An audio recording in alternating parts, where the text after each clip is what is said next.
In this Remnant 2 video, I'll be showing you my Sparkfire Saboteur build. This build focuses around the use of the Sparkfire Shotgun, which is one of the best items in the Remnant 2 Awakened King DLC. It caught my interest and I fell in love with it the moment I got my hands on it, so I decided to make a Remnant 2 build around this weapon. The Sparkfire Saboteur can blast through its targets with its insane raw damage per second and effortlessly inflict multiple stacks of negative status effects that deal significant amounts of damage over time. As mentioned previously, the pillar of this build is the Sparkfire Shotgun. This is a special long gun that fires incendiary shells as normal bullets. With the right gear and archetype combinations, this weapon can burst down targets in seconds and can easily inflict stacks of elemental and negative status effects on enemies. Not only will your target suffer a lot of raw damage during this build's burst phase, but you'll also have boosted the continuous damage dealt over time during the build's cooldown phase. Note that all the item locations used for this build can be found on the official Remnant 2 wiki. Starting first with the Sparkfire Saboteur's archetypes, the prime archetype for this build is the Ritualist. This Remnant 2 build is going to play a lot with negative status effects, so we need every helpful perk the Ritualist provides. Its prime perk Vial makes targets receive 15% more negative status effect damage. For the skill, we're going to be using the Miasma skill to jumpstart this build's rotation by applying Bleeding, Burning, Overloaded, and Corroded to nearby targets. Each of these status effects mentioned deals damage over time to targets and bolsters our overall DPS.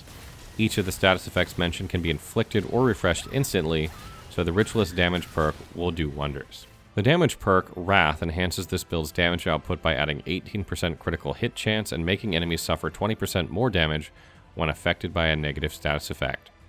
For the second archetype, we'll be choosing the Challenger for this build. Choosing this archetype improves the overall prowess of the Sparkfire Shotgun by utilizing its Rampage skill. This skill provides an additional bonus to fire rate, reload speed, and movement speed. Additionally, killing and dealing significant damage to targets allows this Remnant 2 build to accumulate rage stacks, which increases range damage per stack by 2.5%. Ultimately, 10 rage stacks will let the user undergo the Berserk state, which doubles Rampage's effects for 15 seconds. With this build, fulfilling the Berserk requirements is super easy to do thanks to its augmented negative status effect damage and high raw damage output. On top of that, the Challenger's damage perk adds a 35% increase to all damage and a 10% critical hit chance when facing enemies within a 10-meter range. Since we'll be using the Sparkfire Shotgun, retaining this damage perk's condition is not difficult. When it comes to weapons for this build, the long gun, of course, is the Sparkfire Shotgun. We already talked about this weapon already at great length, so let's discuss mods. We're going to make this gun inflict multiple status effects, so I decided to use corrosive rounds for its mod. Not only does this mod increase ranged critical hit chance by 15%, but it imbues your ammunition with toxic and inflicts the corroded status effect. For its mutator, I decided to use the Twisting Wounds mutator. This will allow us to inflict bleed status and provides an additional 20% ranged damage. For the handgun, we'll be using the MP60R equipped with the Overflow mod. This mod imbues ammunition with shock and inflicts the overloaded status effect. Additionally, it provides a 15% increase in fire rate and reload speed. And since we'll be utilizing elemental damage and status effects, I prefer using the Maelstrom mutator. This mutator increases the overall mod's damage and provides 20% mod power generation. With this setup, you can blast through enemies with high damage per second while dealing corroded, bleed, overloaded, and burn status effects that can go up to 2 stacks thanks to the Miasma skill. For melee weapon, we're not going to be using any for this build, so feel free to use any melee weapon that you prefer. I'm using the World's Edge equipped with Tainted Blade mutator, but it's more for aesthetic purposes only. Now that we've got weapons out of the way, let's discuss the Sparkfire Saboteur's Trinkets. Feel free to be creative on this, but I will provide alternatives. For the amulet, I like to use the Abrasive Whetstone, which increases crit chance by 15% and crit damage by 30% when attacking a bleeding enemy. This condition can easily be fulfilled by taking advantage of the Twisting Wounds mutator slotted on the Sparkfire Shotgun. For rings, first up is Xania's Malice. This ring increases weak spot damage by 10% when you hit an enemy's weak spot. This ring's effect stacks up to 3 times, giving you a total of 30% additional weak spot damage at max stacks. The second ring that I'm using is the Probability Cord, which increases crit damage by 30%. The Abrasive Whetstone and this ring provide a total of 60% crit damage bonus alone, and that's a huge bonus, especially when using the Sparkfire Shotgun.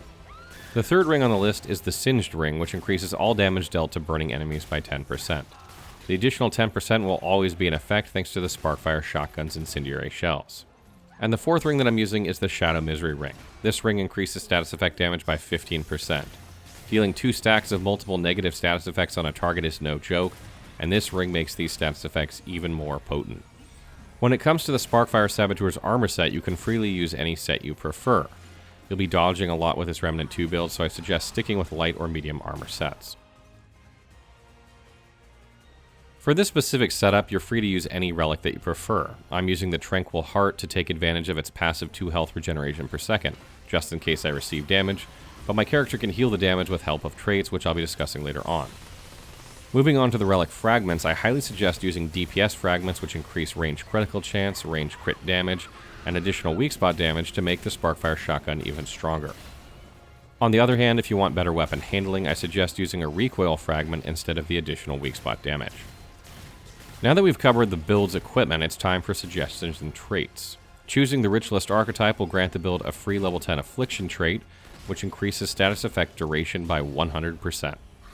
While the free 10 strongback from Challenger archetype is more of a bonus. Depending on what you're wearing, this trait reduces the dodge weight threshold by 15. For instance, wearing a full Zealot set will grant this build fast dodge rolls, so it's nice to have. I prefer casting Miasma and mods quicker in combat, so I suggest upgrading Flashcaster to level 10, which increases mod and casting speed by 50%. A level 10 regrowth trait is suggested for more health regeneration, and this trait works well with the Tranquil Heart's passive effect. The next trait on the list is a level 9 swiftness trait for an additional 12% movement speed. Useful for exploration or in combat. I also upgraded the Vigor trait to level 10, which adds more survivability to the build. Since we were relying on mods to inflict extra negative status effects, I decided to upgrade the Spirit trait to level 10 and increase my mod power generation by 20%. Following up with a level 10 expertise to reduce this build's skill cooldown by 20%. The next trait on the list is a level 10 fitness trait, which increases evade distance by 30%. We will be dodging a lot with this build, as I mentioned, and I find the additional evade distance useful since it allows me to have better positioning in combat. For the next trait, I suggest picking up a level 10 footwork trait, which increases movement speed while aiming by 50%. We'll be using the Sparkfire Shotgun a lot, and this trait will help you position better as well as dealing damage. The last trait on the list is a level 10 handling trait to use the Sparkfire Shotgun with ease, especially when dealing with its recoil. That's already 85 points in total, and if you want to focus more on survivability, I suggest playing with a level 10 untouchable trait to get an additional 30% invulnerability window instead of the handling trait. For the concoction I'm running for this build, I use the Xenoplasm to take advantage of its additional 10% skill cooldown reduction. Final tips. A couple of useful suggestions before we wrap up this guide. For rotation, I usually cast Miasma and Rampage first, then activate the Overflow mod to inflict overloaded to my targets. Then I quickly switch to my Sparkfire Shotgun to cast the Corrosive Rounds mod and deal damage. By following this rotation, targets will suffer 2 stacks of multiple negative status effects which inflict a great amount of damage over time, and also help you accumulate rage easily and undergo Berserk to deal even more damage. If you want to focus on status effect damage, I suggest replacing the Abrasive Whetstone amulet with the Sinister Totem. At max stacks, this amulet can give you up to 50% additional status effect damage. Replace Shadow Misery with a Band of the Fanatic Ring, which increases status effect damage by 25% but reduces status effect duration by 65%. In this setup, the Sparkfire Shotgun will hit lower numbers and your status effect duration will be shorter, but it deals much stronger damage over time. On the other hand, if you want to prioritize the Sparkfire Shotgun's damage, I suggest swapping Twisting Rounds with a Momentum Mutator. This way your crit chance and critical damage will be higher, leading to more damage. Slot the Twisting Wounds modifier on your MP60R instead of the Maelstrom Mutator, and you can still inflict bleed when using it. So that wraps up our Sparkfire Saboteur build. I hope you guys enjoyed our Remnant 2 builds. I think this is going to be the last one that we do. We are going to be moving on to more Baldur's Gate and Elden Ring content, as well as other things. Let me know what you think. How are you guys enjoying the DLC? Let me know in the comments below.